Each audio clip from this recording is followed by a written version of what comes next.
Guess that would make sense. Hello. Hello. What's happening, y'all? We're here with Fish Talk Live, just doing a little bit of pre-gaming, letting everybody get signed in as we get ourselves ready.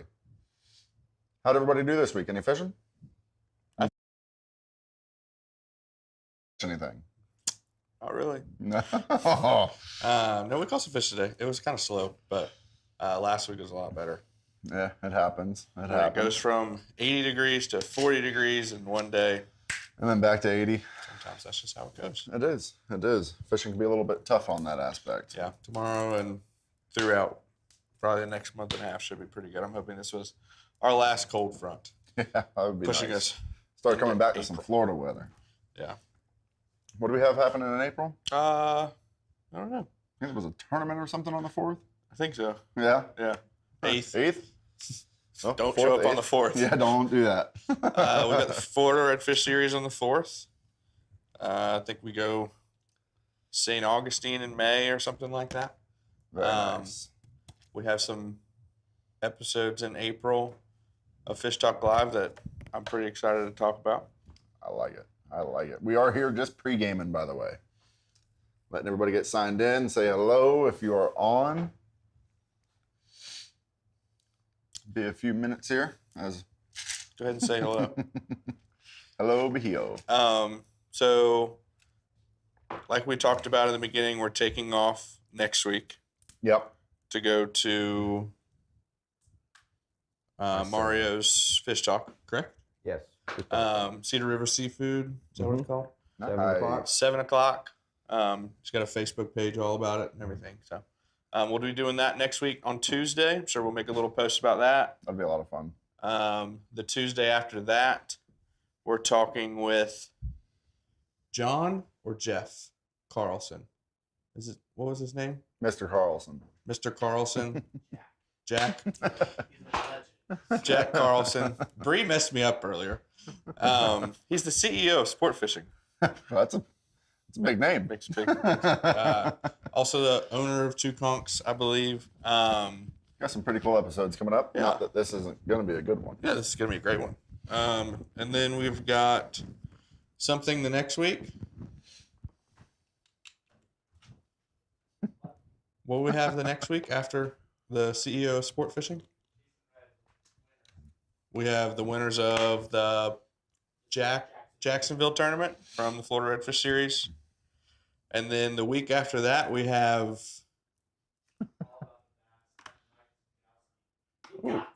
Freshwater life. cool That'd be a different break. freshwater bass fishing, peacock bass. We've all gone at least once. Oh, yeah. Yep, ready to go back to that again. That was a lot of fun. We were a little hungover, but it was still a lot of fun. It was worth it. It was worth it. Still mad about those gyros, but Good evening, Mr. Dan. Appreciate you tuning in this evening. howdy, Linda. I heard it was a pretty tough weekend up there in Jacksonville last weekend. I was asleep when you guys were fishing. Happy Happy Tuesday, Tuesdays. Mr. Ty, Appreciate you tuning in. Mr. Gene. Got Saw a you nice, out there. exciting episode this evening. A couple of special guests on phone tonight. Yeah. Here, ready to see how they did fishing. How was fishing today, Gene? I saw your boat out there. If y'all would, while you're signing in and getting all ready and prepared for the evening, if y'all would, just go ahead and give us a like and a share. You know, get it out there, spread the word, make sure that we're staying up and running. What's happening, Tyler? Looking for a nice week of weather this week. Temperatures on the rise, fish on the move. Winds a little less. Ah, Not a lot, but a little. but a little. The direction's going to change, and that part's going to be nice. I'll tell you. Those north winds are cold. Last year, at the end of March, I remember I was talking with somebody, and I said, we love the wind. Let it blow. You're right. We don't know how to fish in anything else. Oh, I mean, if that's what you're used to. I mean, it just seems like every March is just more and more and more and more. It's a good thing. wind. Yeah, well, not so much. Glad to see you got some big ones out there, Gene. This is just the pregame show, guys. We are just getting everything set up, finalized, and letting y'all do the same. Just like and share, keep us rolling. You caught 30 reds? He's 30 inches. Nice to see you got a good sized snook, though. Yeah, that's awesome. Must have been playing in some backwaters, I'm assuming. Yeah, Didn't find you on the outside where I was running. Maybe tomorrow. He's getting that micro draft, and he's breaking it in well. Happy to see it.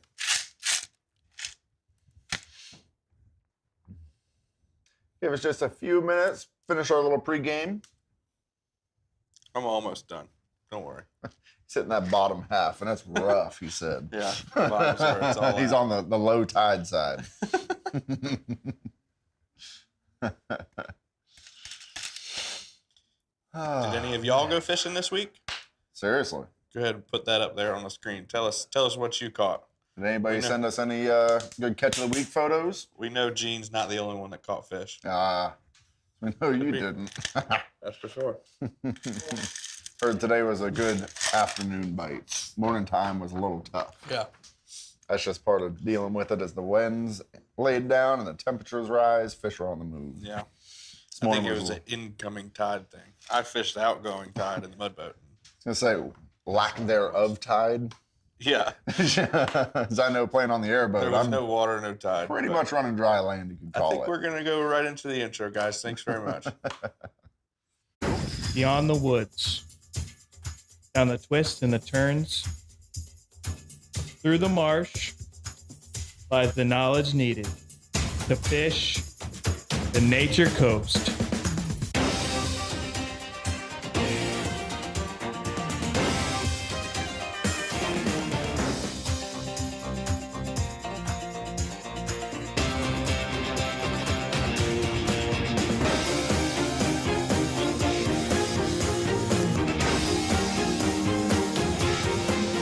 This is Fish Talk Live. Presented by Phillips Auto Group. Awesome people. Awesome people. all of our sponsors, all of y'all, everyone here. You guys are all great people. Before we Facts. do this, hey Billy, have you heard the updates and like the new postings on the Florida Register Series? All the cool stuff going on. I have been getting those emails. Yeah. So Some of the posts been seen. Abyss batteries. This one's really neat. If you guys get a chance, go to the Florida Retro Series Facebook page. Make sure you share, follow, like, and because I mean all kinds of cool stuff keeps popping up. Absolutely. But one They're of very, the other day they posted that Abyss batteries, one of our sponsors, and best lithium battery if y'all out there, haven't hands looked down. into those, that is highly recommended. Cannot talk enough. We didn't even charge our trolling motor battery. Really haven't had to. No, I mean, it's insane. But anyway, so Abyss Batteries for 2024 committed to a $5,000 payout no matter what. Dang. No matter what. So, you know, if you get more than 50 boats, then they're going to bump it up. But if there is 12 boats, it's still a $5,000 payout per That is tournament. awesome. That is really That awesome. is awesome. And then another one of our sponsors, someone's been with us since day one and a great friend of ours, Brian over there at Extreme Decalz and the The team. project shop. They added on some money for the Crystal River tournament on April Ooh. 8th. So they're going to do $500 added bonus for the boat division and then $500 added bonus for the yak That's sweet. division. Can't thank you enough on that, Brian. Dude, he said, hey, you guys are coming to my town. Let's make this interesting. And Up that ante. the captain's meeting they just posted about this evening is going to be held at the Prohibition Bar and Grill. Right Yep. there in Crystal Parking River. is limited, so don't bring any boats or anything of that nature. Just vehicles and carpool if you can. Yeah. So it's a really awesome establishment, especially for captain's meeting. Very much so. It's going to be in the back beer garden area. So Yeah. Really cool backyard to play in. really awesome. So Billy, what are we talking about tonight? What's tonight's subject? Something mighty dreamy. Yeah, something that we all hope for that we are going to see from this point forward. Spring into fishing. Yes. So this last cold front kind of, held us back a little bit. We started seeing that spring bite, the snook. I mean, Everybody was coming out, the fish. I mean, it was looking spot on, and they went back to hiding. Yeah. But, you know, as you saw on the comments, a lot of the captains out of here, and you know, Captain Mario got on him hot and heavy. Oh yeah. Captain Gene, you know, it was still a good bite. Yeah. It just, you got to play your tides and times right. That's right. But it's still a good time to get ready for that spring fishing. Oh yeah. And we're going to talk to some of the best tonight, you know, right here in this room. So we got Captain Mario and Captain Louie. It's going to give us some insight onto preparing ourselves for that spring bite. Captain Mario, you had a stellar day, you said. And, you know, I saw your Facebook post earlier and I saw those photos. The redfish bite was insane. You know, is it a sign that spring is here? There's a little bit of cold weather. Is it going to move them around a lot, or did it just kind of just give them a little lockjaw? What do you think? Yeah, I'm hoping this picks up a little bit. The warm weather is nice. A couple of days ago, it was very cold. Had a really tough bite for a couple of days. Yesterday got a little bit better. Today was phenomenal. Had a great backcountry bite. The redfish were on fire. They were schooled up, eating pretty heavily. A lot of mullet moving around. Water's clean, so I'm hoping this kicks it off. Yeah, we're if it doesn't do it this week, it will surely be next week. Yeah, looking at the weather report, we got nothing but sunny days coming. Good. Yeah, And I think we're all excited for that. knock on wood, Yes. a lack of wind. Oh yeah, yeah, that'll be a major change in all of our lives. Oh, man. But, you know, spring, fall, favorite 2 times of the year to fish, really because of the comfortable weather. That's it. When you're playing in the 70s and 80s versus 80s and 90s, I mean, it's nice on you, nice on the fish. I mean, it just makes for a better environment for playing on the water. So, Louie, you hopped into the mud boat the past 2 days, but let's talk more offshore, your specialty. You know, the cobia, the trips, you know, our sheep's head still here. Oh yeah. What's going on offshore? What do you see? What's the transition, you know, for that spring bite near shore to offshore? It definitely seems like there's still a ton of sheep's head offshore. There's definitely some fish moving in. It seems like, you know, they're not only in 35 feet of water now. They're kind of, you know, maybe inching into the barge canal, areas like that.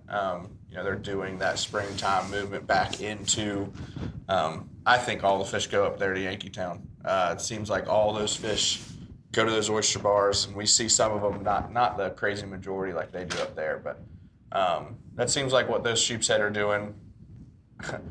I am more than ready for the cobias to show up. It seems like, you know, New Smyrna, or not New Smyrna, but down there in Naples and all that down there, they had such great cobia fishing this winter that we're hoping that those fish, you know, just migrate north like they should, and we'll have awesome cobia fishing as well. But I did see a few triple tails when it was warm.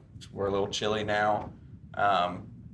You know, we get a couple days of west wind, we're definitely going to start seeing them again. That's triple tail fishing usually is an April thing, and I've caught them in March, but it seems like first week, second week of April, you start running those buoys, you'll see those fish. So.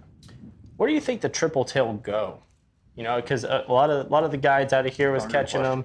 Jacob got He brought him a slob. A slob right before this front, but I mean, do triple tail move that fast, that much, or do they hunker down? That's a darn good question, because I mean, I see them when they're pushed in. I find them on the airboat, but you know, that's a good question. I don't know where the heck they go. You know, Louie, touching on cobia, I had a thought with the change of the grouper season.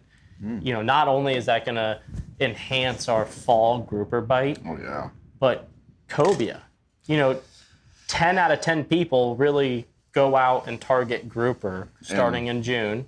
And they just float a pinfish in the back in hopes of catching a cobia. I mean, there's not a whole lot of people that go specifically cobia fishing. You're right. And so, I mean, it's, you know, less people are going to be out in those summer months, you know, when the cobia gets real hot and heavy here. Oh, yeah. So it should boost our cobia fishing and our cobia fishery as well. You know, we'll probably start seeing a lot more inshore. I mean, we still get a good run in here, Oh yeah. but I'm excited to see, you know. Especially when they're unpressured. Exactly. Yeah. With a lot less hooks in the water, I can only imagine what they're going to do. Hopefully the good thing. Louis, if you had to give a tip, on triple tail, as far as what to use, what type of bait to use, everyone knows you go run buoys, you go run markers. That's the best way to find them. You physically look for a floating object. Oh yeah, they want that structure, even as small as it can be. But once you get on them, pound your fluorocarbon size, what type of hook, is it a jig, is it a regular hook, weight, no weight, floats, what's your best Piece of shrimp, whole suggestion shrimp, crab, what do you throw? Yeah, what do you toss? to successfully catch one of those triple tail once you see them? I think if you're targeting, let's obviously you can see the fish before you go to cast to it. If it's a bigger triple tail, a lot of times I'm going to use 30-pound fluoro, a small J hook, maybe a 2 or 3/0 with a shrimp. That's just free lined right to the fish. If you're not a great caster or the wind's really bad, you can put a cork on there. I don't really like to use obviously a popping cork. A small little float cork would probably be your best bet. Throw it up there, up current, let it come by. I mean, the biggest thing with a triple tail, it seems like they're going to, a lot of times they grab the bait and then they swim away from you. You can use a circle hook. It's kind of, their jaws are really set up weird to where a circle hook works, but I think it's a 70-30 rule. A J hook's going to work really well. We try, obviously, if it's a smaller fish, try not to let him swallow it down all the way to his belly. Obviously, it happens, but your bigger fish, you definitely want to let that thing eat it, because the first thing they do is jump straight out of the water. That's what I see happen all the time. A big fish is going to jump straight out of the water. He's going to make a crazy run. But if he's anywhere from 18 to 24 inches, you definitely want to use some 30 pounds, something a little bit bigger. What I've also noticed about triple tails is they're going to be in the same water. That if you let's say that you find one or you find two, you want to stay in that area. You want to stay in that watercolor, stay in that that current. That's where those fish are going to be. I've noticed that you could fish a whole buoy line and it will be incoming tide, and you make your way back and you notice that the tide has changed, and that's when all those fish start to pop up.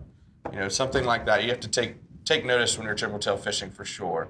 It can burn a lot of gas, but it can also be tons of fun. Sweet. Is that a fish species, being triple tail, is that a fish species that will typically stay low, and when it's feeding time they come to the surface, or are they just always at the surface? I mean, any time I've seen, it's at the surface. So right. That goes right back to when it gets cold, where they go. Right. You never hear about people catching them bottom fishing by any means. Yeah. So, I mean, they could be like shrimp. They could get up underneath of those rocks and ledges and kind of hunker down when it gets cold. When they're ready, they pop up the surface. What do you all think? Where do you think when the triple tail is not feeding or when it's not floating at the surface, what do you all think? Are they mid-level, down at the bottom, or just moving around? So, Mario, I got a question for you on cobia. When you are the inshore guru here in Citrus County and, if not on the Nature Coast. So when do you really start seeing cobia show up on the flats or around the different islands? And, how do you, what's the best technique? What's the best tactic once you see one to get that hook up successfully? Well, before it got cold, we actually caught a cobia while we were trout fishing in Homosassa. Oh, nice. He wasn't keeper size. He was about 32 inches, but we caught him in 1.5 feet of water on a 5.5-inch cal jerkbait while we were trout fishing. But we usually see them. They start coming in thick, probably mid-April on the inshore side. I don't really run offshore for them, but we see them on the flats. We'll see them around the mangrove shorelines. Actually, we see a lot of them on the backs of manatees, which is crazy. They'll Interesting. see manatees going by your boat, and a lot of times you'll have a couple of cobia just hanging out behind them. But I'm throwing whatever the closest rod that I have, whatever it's rigged with, I throw at them, whether it be a live shrimp or a cal 5.5 or a mirror lure Little John, and they'll chase just about anything that you throw in front of them. Live pinfish, they don't say no to a pinfish, but we free line a lot of pinfish to them. You can do it under a cork, almost like you're doing the triple tail, but instead of using the shrimp under a cork, you use a pinfish under a cork and drift it right by them. That's another thing with the triple tail, just to touch on what Louis was saying.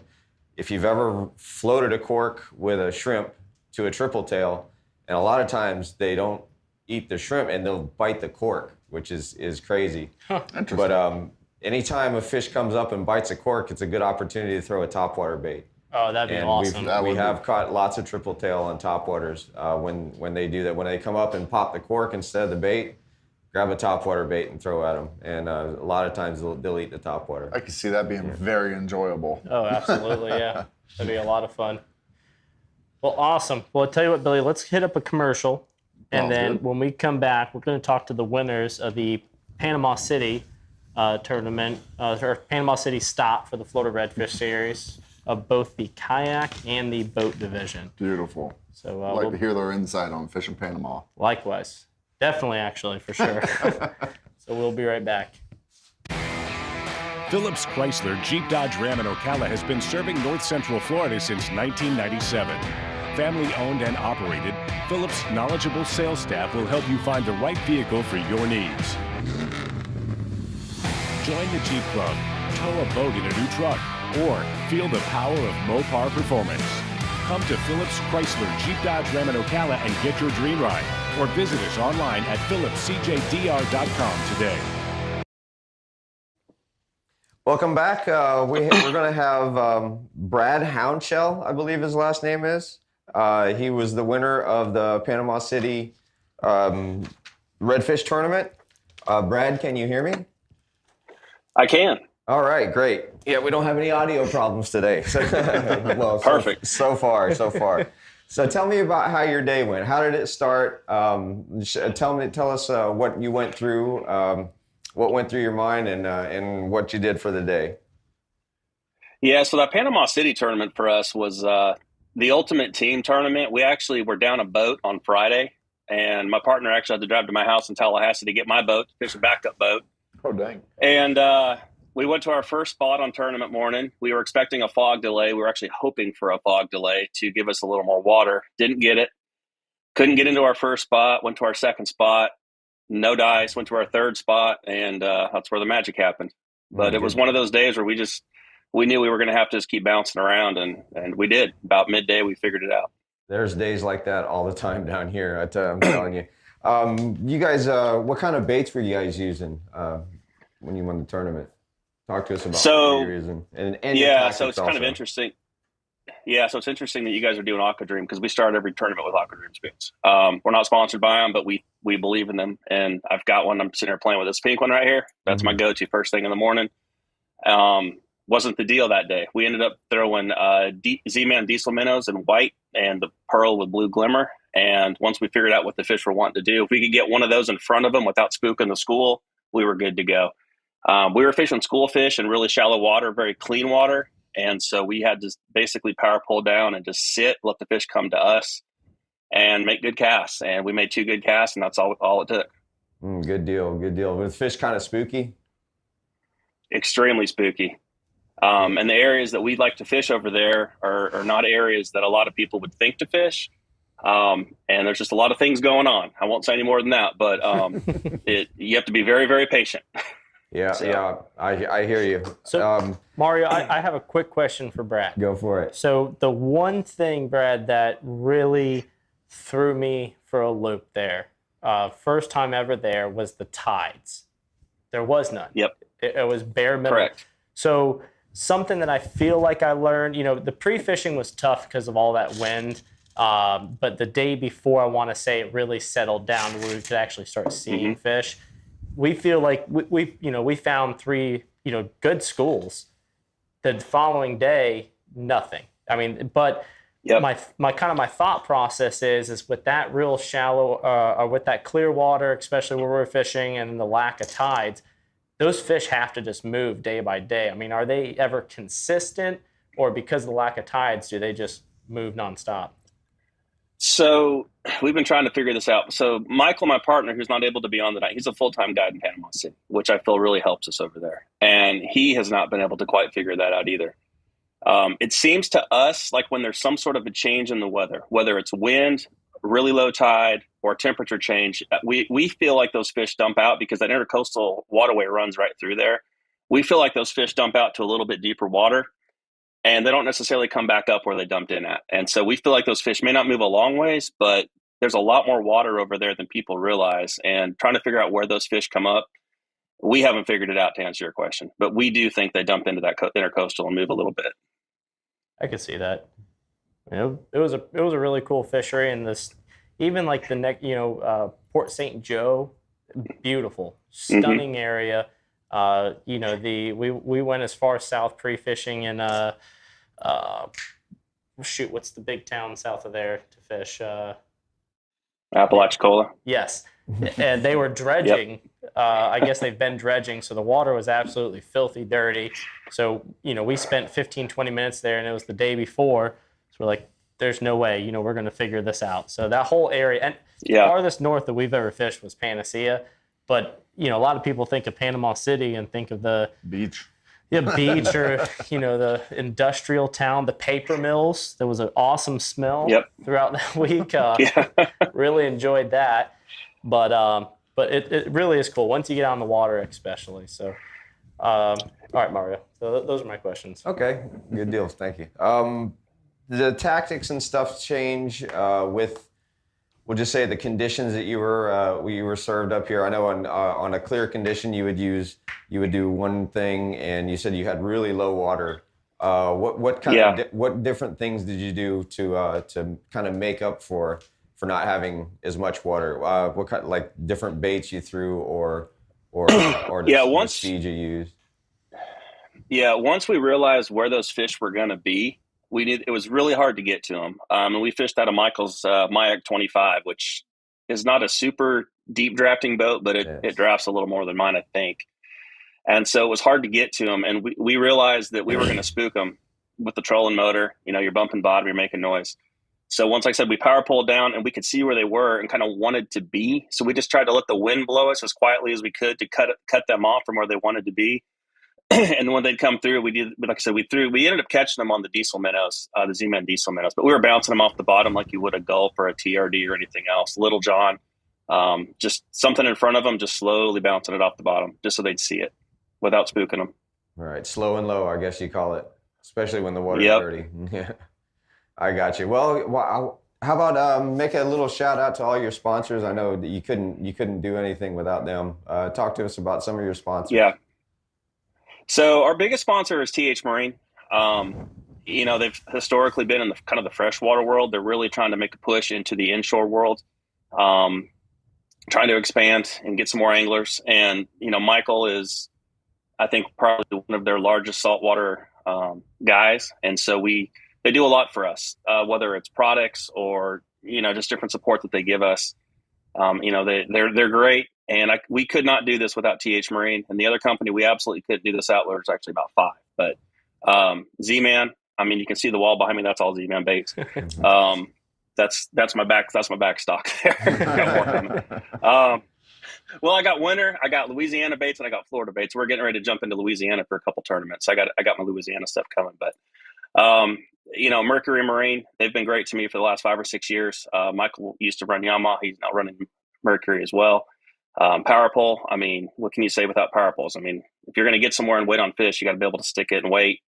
Between the power pole and the charge, it's been great. Now I got the trolling motor on the way. Cannot wait for that.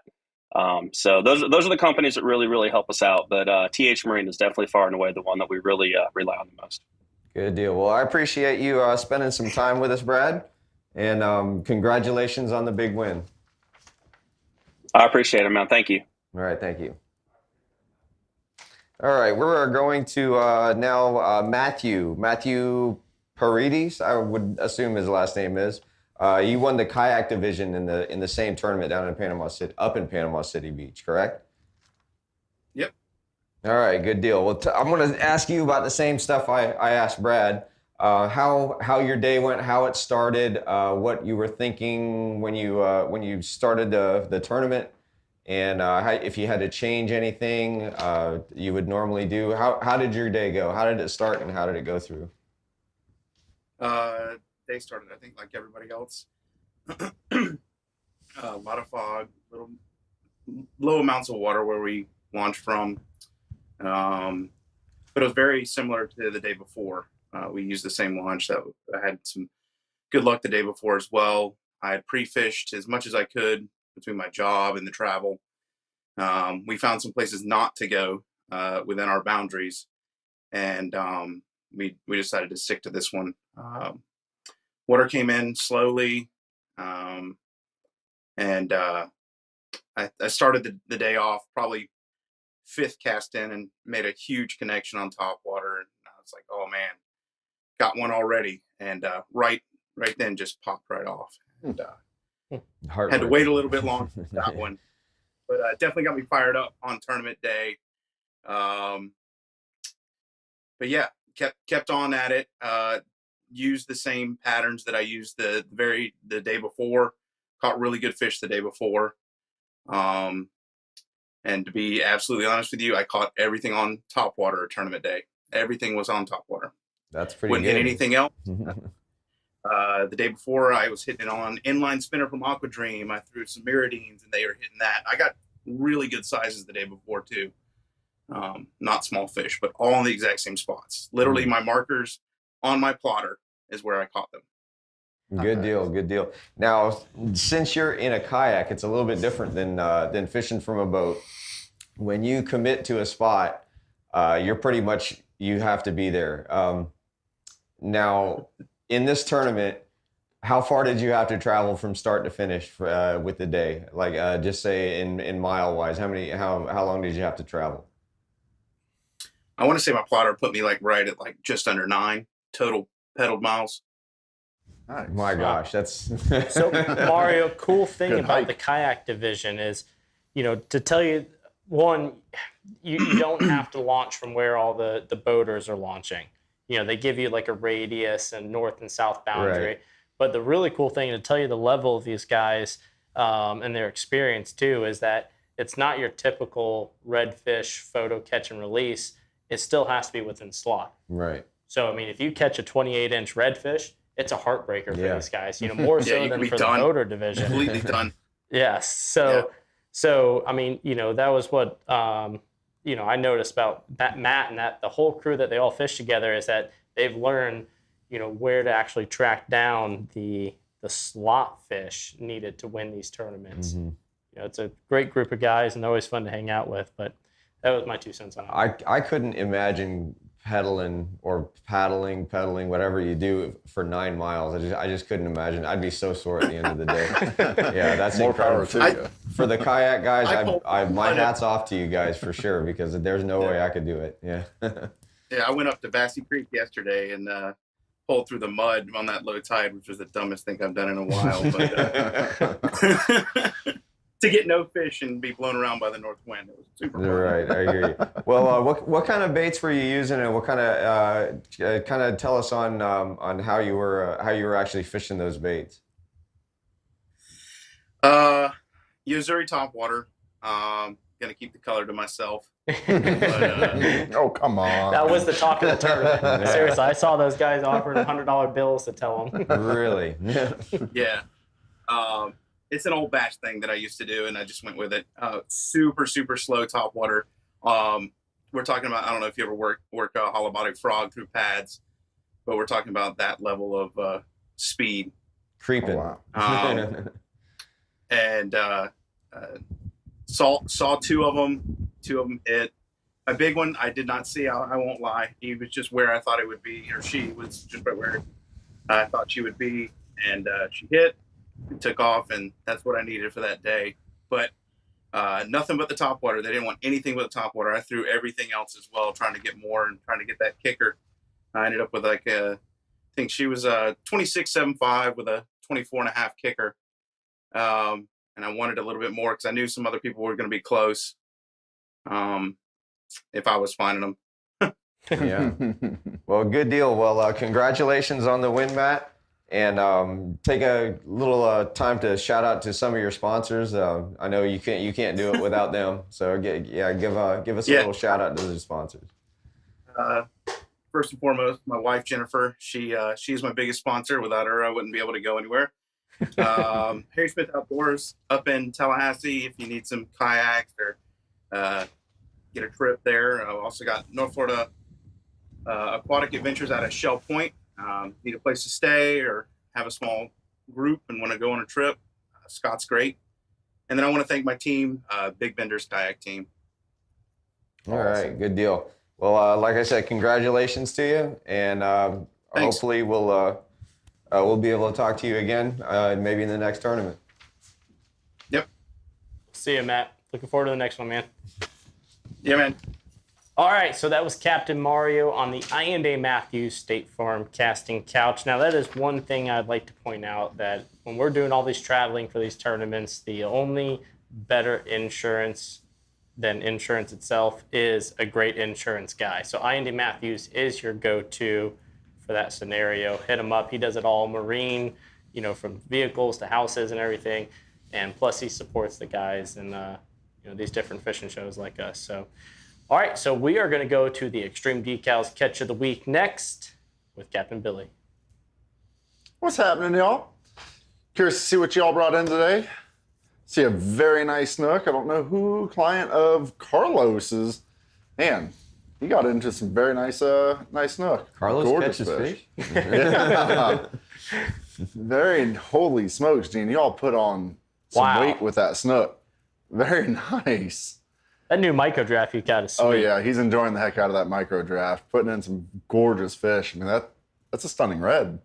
Look at that gig mark.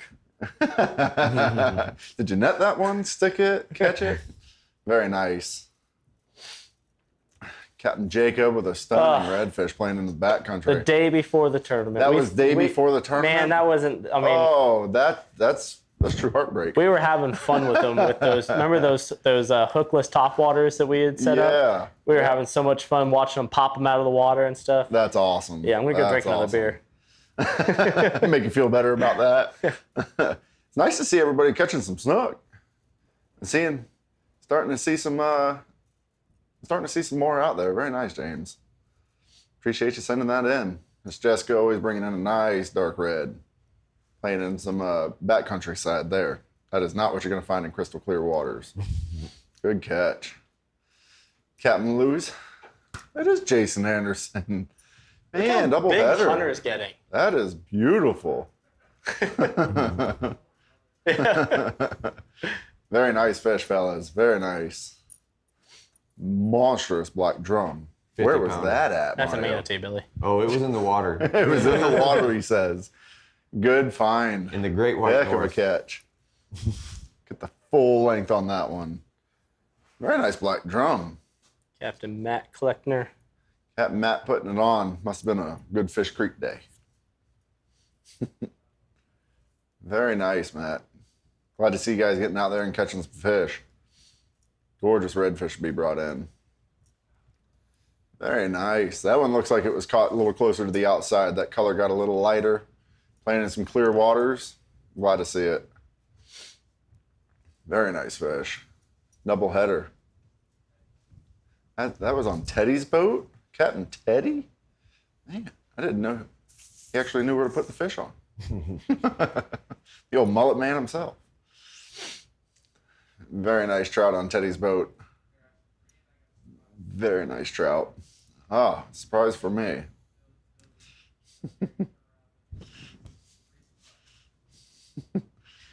Billy's thumb of approval. Here, we'll go with that. Nope, it is that one. I love it. That's awesome. I give you 2-1. Very nice, guys. I appreciate you all sending in for the catch of the week.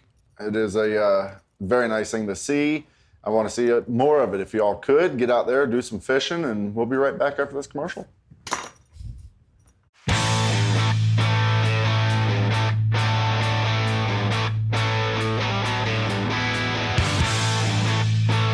Hey Gary, what you doing? Oh, just going through the book, looking at some dash panels. As nice as that sounds, what if we went and did something a little more custom? Do you know anybody that might be able to make a switch panel like this? Let's go talk to Brian. I think Brian would be a good idea for that. Oh, let's go. It'd be sweet.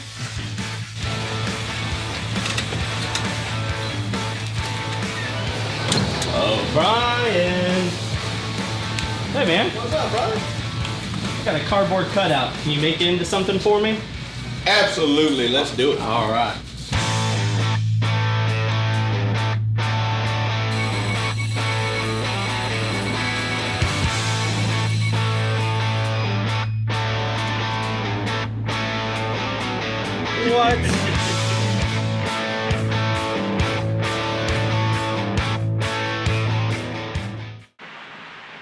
This is our dash panel complete. Just wanted to throw a huge shout out to Brian up there at Extreme Decalz. Nailed it. This is exactly what I had envisioned when I drew literally a cardboard cutout for this to become a true dash piece and showpiece at the same time. Thank you very much, Brian. I'm super stoked to see this thing on the water. Hey guys, Captain Lou here with Tackle Table Talk, presented by Nature Coast Financial Advisors. I think we kind of maybe mentioned what I'm going to talk about. Billy might have said it. Gary kind of cut him off. But we're going to talk about the Aqua Dream spoons.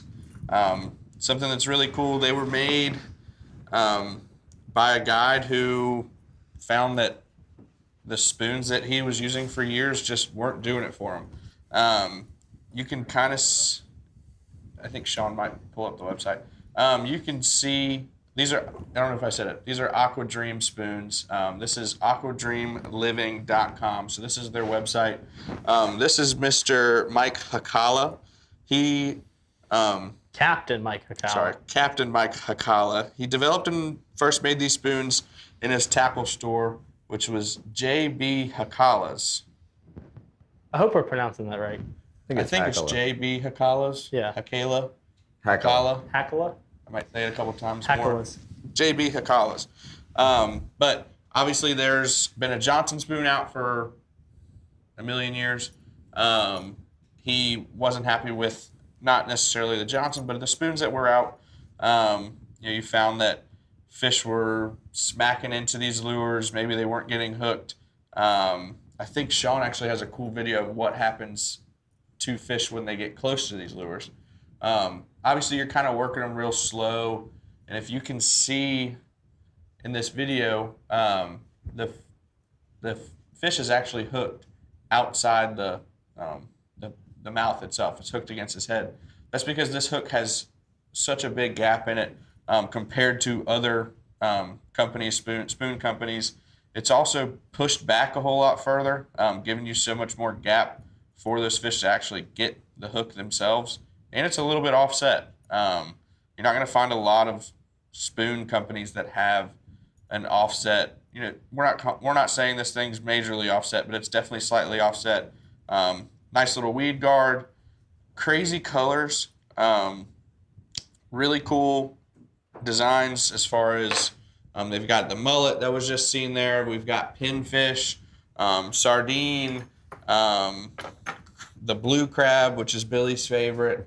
It's just, and that's just a few of them. I mean, go onto the website. This is the small. This is a 6-pack that we got to try and to really show you guys how well they work.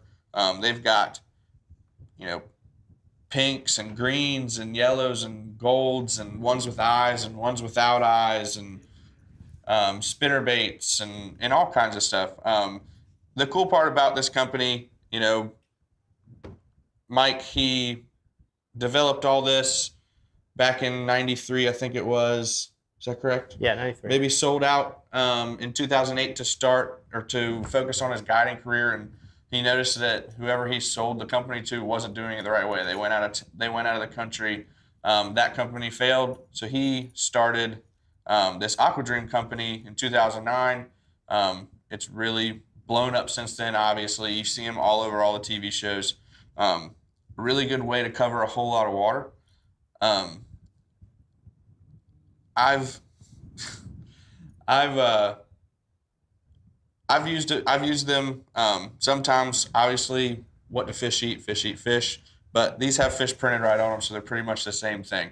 They're gonna wobble in the water a whole lot. If you're working them too fast, they're gonna spin up your line. I have seen where people put swivels on these things, little tiny 30-pound, 40-pound Spro swivels.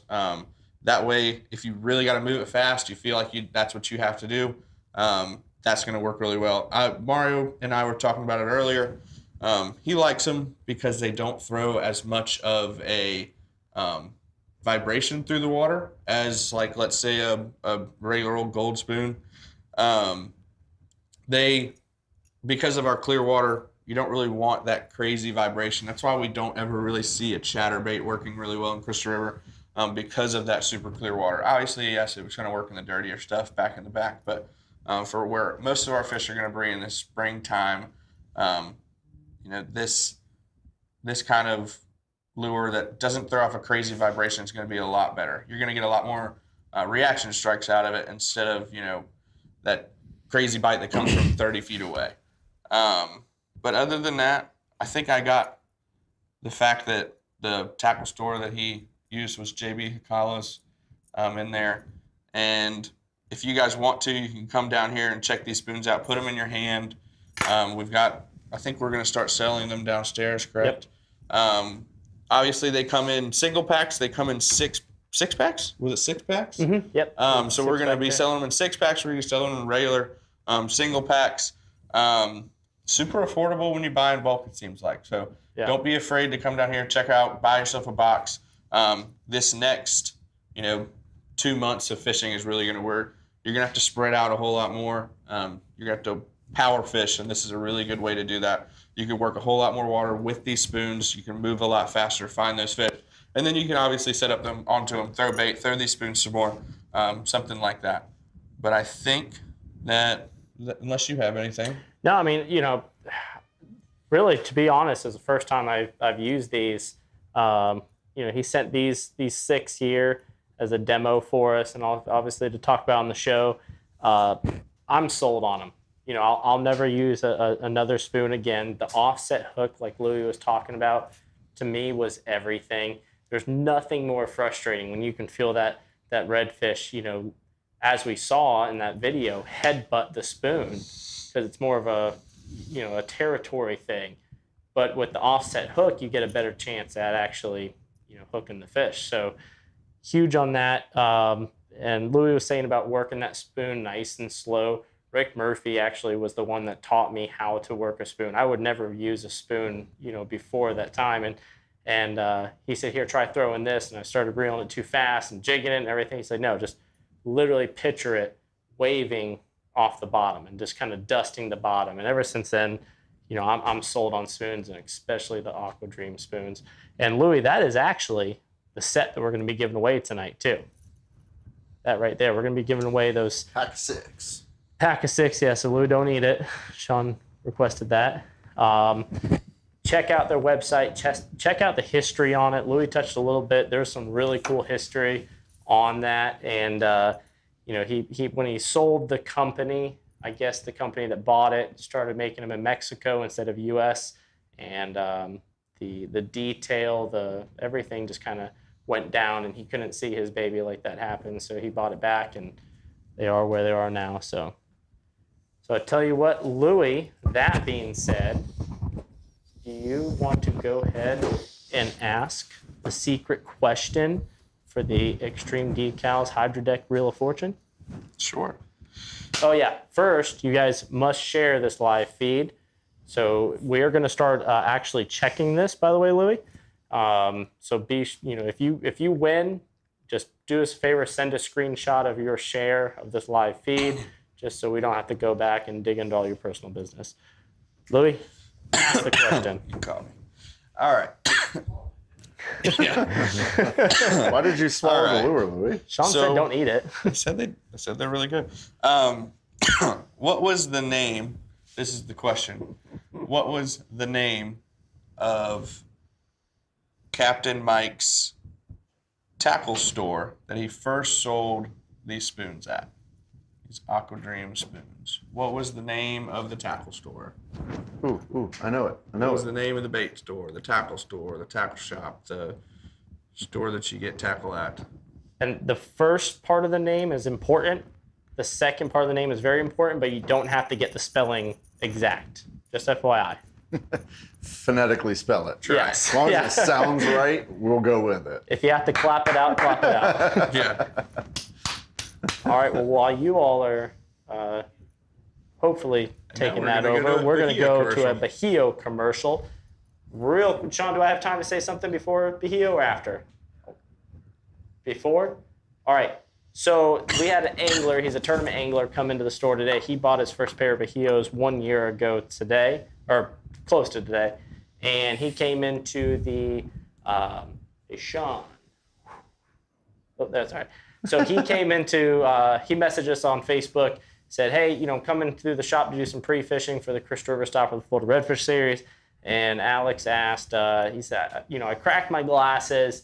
You know, how does that warranty work? And, you know, I said, I tell you what, man, if you're already coming here, bring him with you. I'll take a picture, send it to our friends over at Bahio, and see what they have to say about it and see if we can swap them out, however that worked. And, you know, the detail that Bahio has, as big as they became, you know, they still pay attention to the detail. Even though there may have been a little scuff mark, you know, on those lenses, they still might have noticed a little flaw.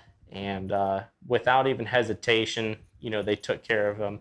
And, you know, that says a lot about a company, and that says a lot why we back them as heavily as we do, because they back us as anglers. So, all right, that being said, let's go to a commercial.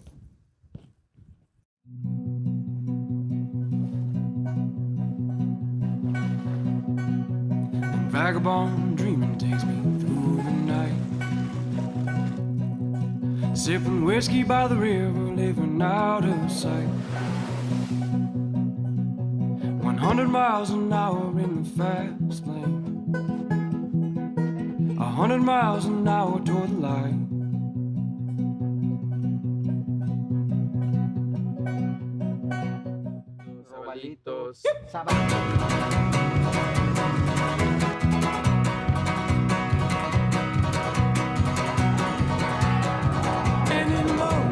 Sun does come. 100 miles an hour in the fast lane. 100 miles an hour in the fast lane. 100 miles an hour till I'm done.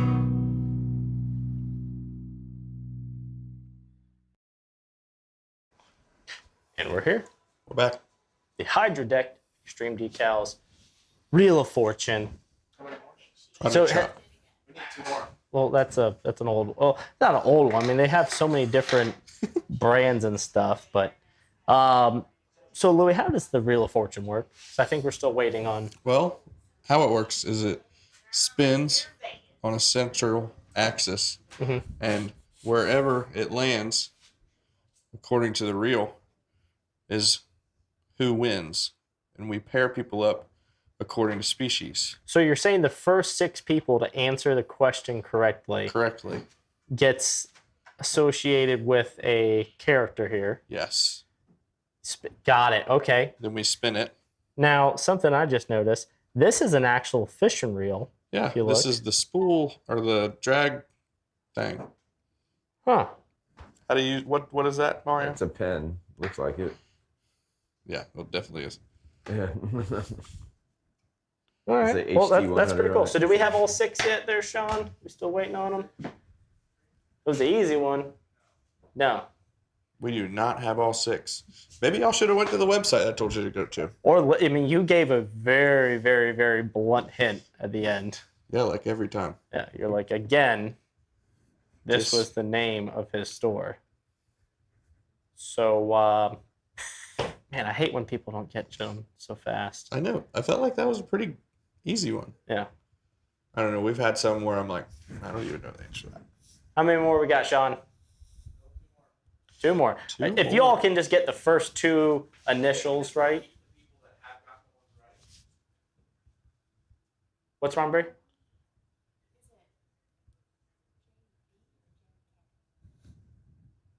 Like.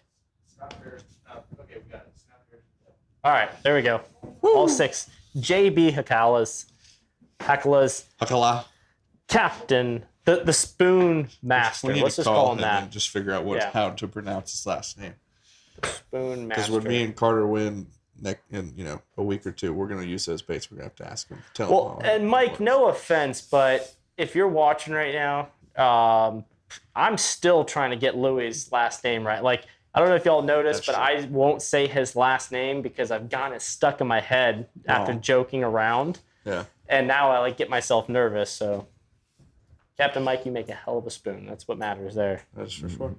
All right. Well, so I think we got all 6. They're taking their sweet time. And Don't they usually? You fish tomorrow? I do. You going mud boating? Back in the skiff. Back in the skiff. So happy to be.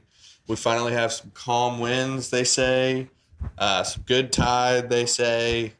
All these great things that are supposed to make for a good day of fishing. We'll see if that actually works out. We shall see. They lie about the wind. Yes, they always do. I actually have a really cool kid tomorrow. He doesn't go to school. His mom drives him all over the United States to go fishing, and that's his schooling. They do it in school in the summertime, but 6. We got all year 6, huh? We got 6. All right. So let's see. All right. So let's see who's gonna win this one. My guess is the permit. I'm going shrimp. That's my guess. we have 6. All right. Here we go. I'm going pompano. Sure. Sure, that's not a Jack Crevalle. I'm gonna say the amberjack. Yes. Oh, God. Ah!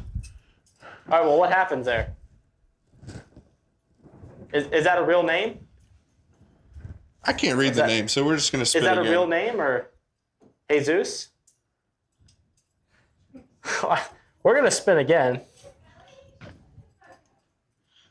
All right. All right, So one more Brianna's time. doing a little joking here. So we actually have 5 people on the board, and then she just filled in the last one and happened to land on it. Uh-oh. The groupa. Chris H. Chris H. Chris Hardwood. Hey, look at there. Hardwood. Florida Redfish Series. Very cool. The director. All right, Chris. You win some spoons. We're going to bring the... Oh, actually, no, you're going to come to Crystal River. Oh, yeah. Our So, stomping Chris, to grounds. redeem your prize, you must show up here to OKM to pick him up. Did you share this, Tuesday Chris? before the show. Guys, thank you so much for watching Fish Talk Live right here at OKM Studios. We'll see you not next week because Captain Mario is going to be talking some fish in person. So, Captain Mario, before we get off, where do they go? What time should they get there? You know, should they buy their tickets in advance? How do we do this? Oh, there are no tickets. You just show up. Speaking starts at 7. Everyone likes to show up somewhere between 5:30 and 6 to kind of get a good seat, order some food and drinks. But we start speaking at 7 o'clock. There's Lisa Fitzgerald from the CCA Star Tournament. She's the director of the Star Tournament. It's going to be my guest speaker this month.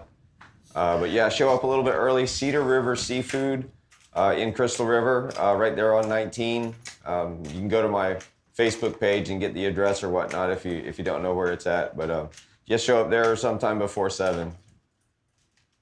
Mario, we are excited to be there. You're going to see all of our pretty faces. We're going to have some fun. Dude, that's such an awesome. Sorry, Bree wants to get a picture. There she is.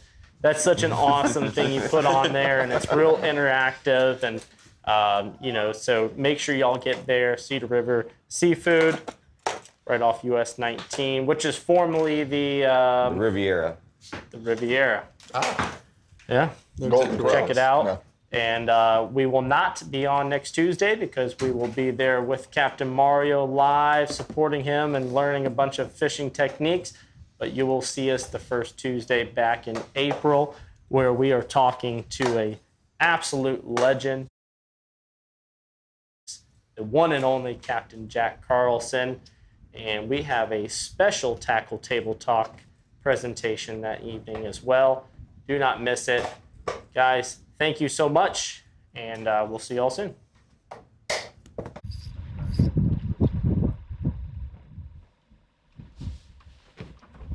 Damn. You all right? Oh, I'm good. I told you to be careful. Is that GoPro on? Yeah. That's bad right there. Oh, that was better than catching a fish.